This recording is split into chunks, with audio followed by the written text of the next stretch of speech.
When I was a kid, my father worked doing river rehabilitation, and I remember him coming home one day and talking about these ancient preserved trees that he'd found whilst working on a site in the area.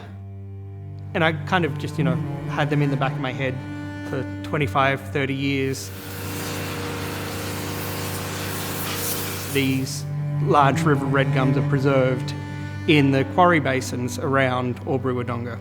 So as part of the gravel mining operation, they exhume these giant trees that occur in layers somewhere between 10 and 30 metres under the surface of the river. They're technically considered mining waste, as these logs are kind of buried in there in the way, so they're pulled out, put off to the side. Because the tree's been underwater and underground for so long, it's gone through a process of anaerobic decomposition, and all the way through they've leached from that beautiful red gum colour to a black.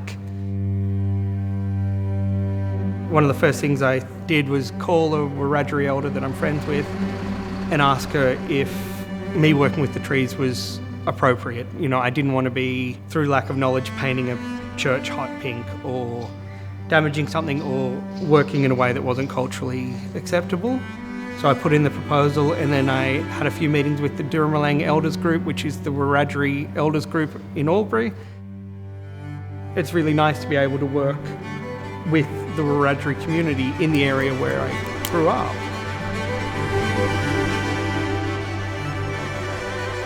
So once I got these huge pieces of timber out of the quarry, we got them brought back to a warehouse, and I started the process of trying to surface finish and clean them.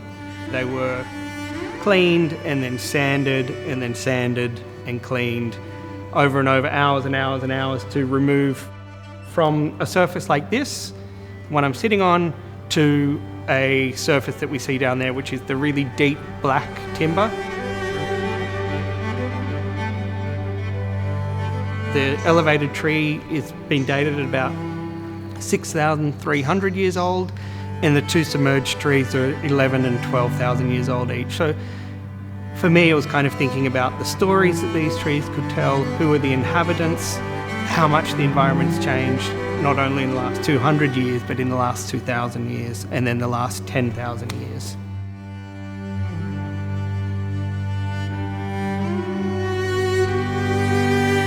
Bungambrawatha has always been a meeting place and a crossing place, and I hope the installation can continue that idea of a place to meet and to cross and to stop and to think and reflect on the environment and the histories around us.